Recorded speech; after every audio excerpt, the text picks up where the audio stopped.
حضرت عثمان رضی اللہ تعالیٰ عنہ کے دور خلافت میں جو سازشیں ہوئی ہیں جس کی وجہ سے حضرت عثمان رضی اللہ تعالیٰ عنہ کی شہادت کا واقعہ پیش آیا. اللہ کے نبی صلی اللہ علیہ وسلم نے بخاری شریف میں جو عشرہ مبشرہ کی روایتیں ہیں کہ اللہ کے نبی صلی اللہ علیہ وسلم نے مجمع عام میں صحابہ کرام کو جنت کی بشارت دی تھی. وہ 10 صحابہ کرام ہیں. انفرادی طور پر بہت سارے صحابہ کرام کو دی تھی، مگر عام مجمع کے اندر جن صحابہ کرام کو جنت کی بشارت دی تھی وہ 10 ہے.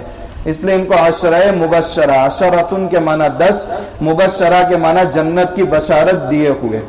حضرت عثمان رضی اللہ تعالیٰ عنہ کو جو جنت کی بشارت دی تھی، آپ نے فرمایا ایک مصیبت جو حضرت عثمان کو پہنچے گی اس مصیبت کی وجہ سے ان کو جنت کی بشارت دو. ترمذی شریف کی روایت ہے کہ عبداللہ بن عمر رضی اللہ تعالیٰ عنہ فرماتے ہیں کہ ایک مرتبہ اللہ کے نبی صلی اللہ علیہ وسلم نے مجمع کے اندر ایک فتنے کا تذکرہ کیا، اور اس فتنے کے تذکرے کے بعد آپ نے ایک صاحب کی طرف اشارہ کیا اور کہا کہ اس فتنے کے اندر یہ صاحب ظلماً شہید کیے جائیں گے اور اس دن یہ حق پر ہوں گے. دیکھا گیا کہ وہ اشارہ حضرت عثمان رضی اللہ تعالیٰ عنہ کی طرف تھا. تو کبھی آپ نے صراحتاً یہ بھی کہا تھا کہ عثمان، اللہ تعالیٰ آپ کو خلافت کی قمیص پہنائیں گے، کچھ لوگ اس کو اتارنا چاہیں گے مگر اس وقت تم مت اتارنا. اس لیے حضرت عثمان رضی اللہ تعالیٰ عنہ لوگوں کے کہنے پر بھی منصب خلافت سے نہیں اترے، کیونکہ اللہ کے نبی صلی اللہ علیہ وسلم نے ان کو منع کیا تھا. حضرت حذیفہ رضی اللہ تعالیٰ عنہ فرماتے ہیں کہ اللہ کے نبی صلی اللہ علیہ وسلم نے فرمایا تھا، اے لوگوں، قیامت اس وقت تک نہیں آئے گی جب تم اپنے ہاتھ سے اپنے امام کو قتل نہیں کرو گے، اور پھر اس سرزمین کے وارث بددین ہوں گے، بے دین اور فاسق اور فاجر ہوں گے. پھر اس کے بعد وہ عبداللہ بن سبا یہودی کی سازش شروع ہوئی اور مصر کے اندر ایک پوری جماعت اس نے تیار کر دی. جب تذکرہ چھیڑا ہے تو تھوڑا پورا کر دیا جائے. تو ایک پوری جماعت وہاں تیار ہو گئی. یہاں حضرت عثمان رضی اللہ تعالیٰ عنہ کے ہاتھ میں جو انگوٹھی تھی وہ عریس نامی کنویں کے پاس بیٹھے ہوئے تھے، یا تو کسی کو دے رہے تھے یا ہلا کر اس کو ڈھیلا کر رہے تھے، تو وہ اچانک کنویں کے اندر گر گئی. 3 دن تک مسلسل اس کو تلاش کیا گیا مگر وہ نہیں ملی. پورے کنویں کا پانی خالی کر دیا گیا مگر وہ نہیں ملی. وہاں سے فتنوں کا دور شروع ہو گیا، اور شہادت کا حادثہ اس انداز سے پیش آیا کہ مصر کے اندر جو گورنر تھے عبداللہ بن ابی السر، ان کی شکایت حضرت عثمان رضی اللہ تعالیٰ عنہ کو پہنچی کہ وہ لوگوں پر بہت زیادہ سختی کر رہے ہیں. تو حضرت عثمان رضی اللہ تعالیٰ عنہ نے دھمکی آمیز ان کو خط لکھا.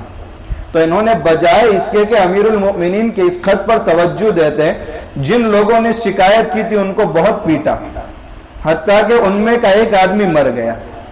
اب مصر سے 700 لوگ حضرت عثمان رضی اللہ تعالیٰ عنہ کے پاس آئے اور مدینہ کے اندر آ کر مختلف صحابہ کرام سے ملے. حضرت عائشہ رضی اللہ تعالیٰ عنہ، حضرت طلحہ اور حضرت علی رضی اللہ تعالیٰ عنہ، یہ سب مل کر حضرت عثمان کے پاس گئے اور کہا کہ مصر سے ایسی شکایتیں موصول ہو رہی ہیں. حضرت عثمان رضی اللہ تعالیٰ عنہ پر نکتہ چینیاں بھی بہت ہوتی تھی. ایک اعتراض ان پر یہ کیا گیا تھا کہ آج کل عہدوں پر اپنے قریبی رشتہ داروں کو فائز کرتے ہیں، حالانکہ وہ صحابی رسول ہیں جنہوں نے اللہ کے نبی کی صحبت پائی ہے. قرآن کریم میں جن کا تذکرہ ہے، بیعت رضوان میں اللہ کے نبی صلی اللہ علیہ وسلم نے اپنے ہاتھ سے جن کے نام پر بیعت کی ہے، جن کو رضی اللہ عنہم ورضوا عنہ کہا گیا. اللہ کے نبی صلی اللہ علیہ وسلم نے یہ فرمایا کہ فتنوں کے دور میں تم حق پر ہوں گے. اس سے زیادہ اور شہادتیں کیا ہو سکتی ہیں؟ مگر نکتہ چینیاں کرنے والے ہر زمانے میں رہتے ہیں، اچھے لوگوں کے حاسدین ہر زمانے میں رہتے ہیں. اس لیے اس وقت بھی اللہ کے نبی کی باتوں کا بھی خیال نہیں رکھا گیا. خیر، یہ نکتہ چینیاں ان اعتراضات کے جوابات حضرت شاہ صاحب رحمۃ اللہ علیہ نے ازالۃ الخفا عن خلافت الخلفاء اس کتاب کے اندر بہت مفصل انداز میں دیے ہیں. تو مصر سے جو بڑا قافلہ آیا تو یہ صحابہ کرام حضرت عثمان رضی اللہ تعالیٰ عنہ کے پاس آئے اور کہا کہ مصر کے گورنر کی طرف سے اس طرح سختیاں محسوس ہو رہی ہے. تو حضرت عثمان رضی اللہ تعالیٰ عنہ نے اس وقت مصر کے لوگوں کو خط لکھ کر پوچھا کہ اس گورنر کو میں معزول کر دیتا ہوں اور کون مناسب ہے تمہارے لیے؟ انہوں نے کہا کہ محمد بن ابی بکر، حضرت ابو بکر صدیق رضی اللہ تعالیٰ عنہ کے صاحبزادے.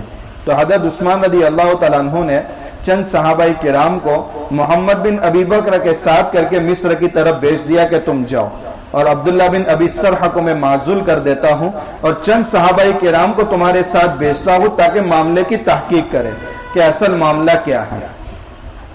محمد بن ابی بکر 3 منزلوں تک پہنچے تھے، آج کلومیٹر چلتا ہے، پہلے منزل چلتے تھے۔ 4تھی منزل پر جب پہنچے ہیں تو ایک غلام بھاگا ہوا جا رہا تھا، اس غلام کو محمد بن ابی بکر نے پکڑا اور کہا کہ تو کون ہے؟ تو اس نے کہا کہ میں مروان کا غلام ہوں، کبھی کہتا تھا گھبرا کر کے میں امیر المؤمنین کا غلام ہوں۔ تو محمد بن ابی بکر نے کہا تیرے پاس کوئی خط ہے؟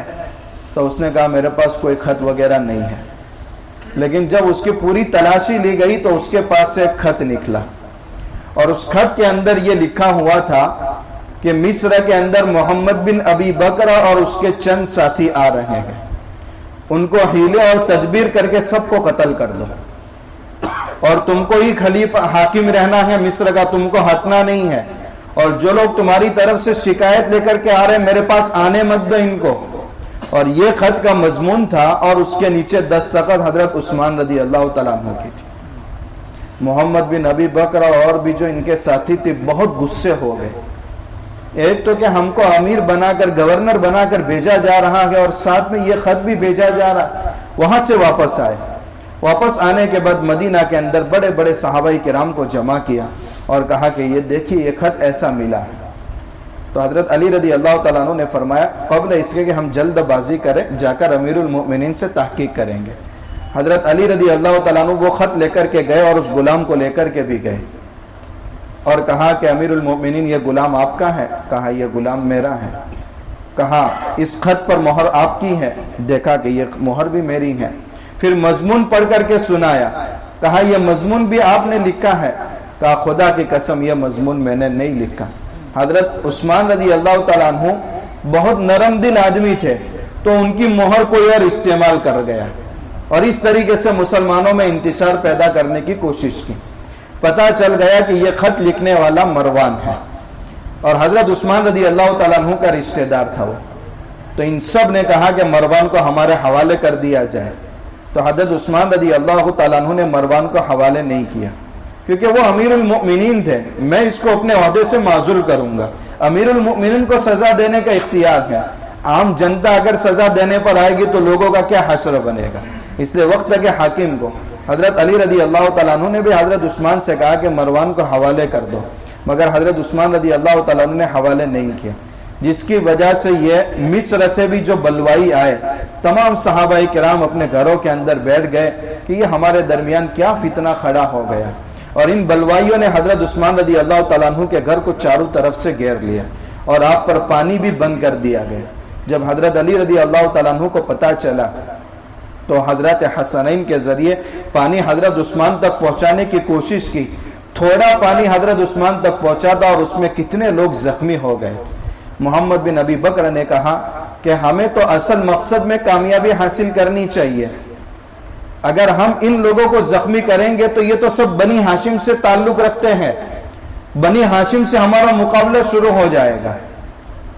حضرت علی رضی اللہ تعالیٰ عنہ نے اور دیگر صحابہ کرام نے حضرت عثمان کی حفاظت کے لیے اپنے بچوں کو ان کے گھروں کے ارد گرد لگا دیا تھا، اور کئی صحابہ کرام جب دیکھا کہ محاصرہ اتنا لمبا ہو گیا ہے تو حضرت عثمان رضی اللہ تعالیٰ عنہ سے اجازت چاہی کہ آپ ہمیں اجازت دے دے تاکہ ہم ان کا قلع کما کریں۔ تو حضرت عثمان رضی اللہ تعالیٰ عنہ نے فرمایا میں نہیں چاہتا کہ میری وجہ سے کسی کلیمہ گو پر تلوار چلے، یعنی یہ سب مسلمان ہیں اور ان لوگوں پر میری وجہ سے آپ ہاتھ اٹھائے میں مناسب نہیں سمجھتا۔ تو حضرت عثمان رضی اللہ تعالیٰ عنہ سے کہا کہ آپ خلافت سے دستبردار ہو جائیں۔ تو حضرت عثمان رضی اللہ تعالیٰ عنہ نے فرمایا کہ حضور نے مجھے فرمایا ہے کہ اگر خدا تم کو خلافت کی قمیص پہنائے گا، جس زمانے میں لوگ اتارنے کی کوشش کریں گے عثمان تم مت اتارنا، ورنہ جنت کی خوشبو تک تمہیں نصیب نہیں ہوگی۔ تو اب میں کیسے اتار سکتا ہوں؟ تو اب کیا کہا، بس مصیبت ان قریب ختم ہونے والی ہے اور نجات کا وقت آ چکا ہے۔ آج میں نے اللہ کے نبی صلی اللہ علیہ وسلم کو خواب کے اندر دیکھا ہے، کہا عثمان سحری تم نے اپنے دسترخوان پر کی ہے، افطاری ہمارے دسترخوان پر ہوگی اور آج میرا روزہ ہے۔ یہ کہتے ہوئے بلوائی پیچھے کے حصے سے اندر گھس گئے، اور جیسے ہی اندر گھسے محمد بن ابی بکر نے حضرت عثمان رضی اللہ تعالیٰ عنہ کی داڑھی پکڑی۔ حضرت عثمان رضی اللہ تعالیٰ عنہ نے کہا، محمد آج اگر تمہارے والد صدیق میرے ساتھ یہ حرکت کرتے ہوئے دیکھ لیتے تو تمہارا کیا حشر ہوتا، ان کے دل پر کیا گزرتی۔ بس یہ کہنا تھا کہ محمد بن ابی بکر کے ہاتھ پر رعشہ طاری ہو گئے، انہوں نے چھوڑ دیا، مگر باقی دو بلوائی تھے، انہوں نے حضرت عثمان رضی اللہ تعالیٰ عنہ کو ذبح کر دیا۔ اور جس قرآن کی آیت تلاوت کر رہے تھے فَسَيَكْفِيكَهُمُ اللَّهُ وَهُوَ السَّمِيعُ الْعَلِيمُ، یہ قرآن آج بھی مدینہ کے اندر موجود ہے۔ اور خلافت عثمانیہ میں سلاطین عثمانیہ جو تھے، جب کوئی مصیبت آتی تھی تو اس قرآن کو کھول کر تلاوت کرتے تھے اور وہ مصیبتیں ختم ہو جاتی تھی۔ خیر، حضرت عثمان رضی اللہ تعالیٰ عنہ کو جیسے ہی شہید کیا، آپ کی بیوی تھی نائلہ، اس نے اندر سے شور مچایا کہ امیر المؤمنین شہید ہو گئے، مگر اندر سے کون سن سکتا تھا۔ پھر بالائے خانے پر آ کر کے کہا کہ امیر المؤمنین شہید ہو گئے، تو حضرت علی رضی اللہ تعالیٰ عنہ نے حضرت حسنین کو بلایا اور ان کو مارنا شروع کیا۔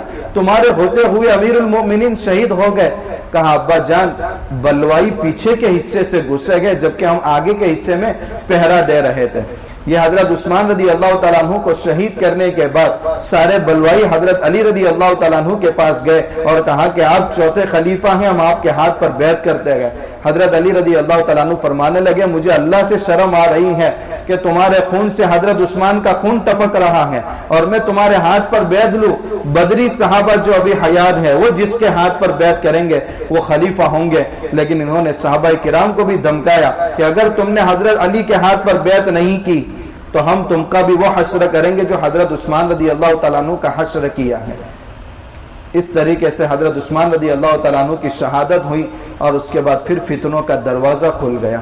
اللہ تبارک و تعالیٰ ان مقدس نفوس کے ہم سب کو اتباع کرنے کے توفیق نصیب فرمائے۔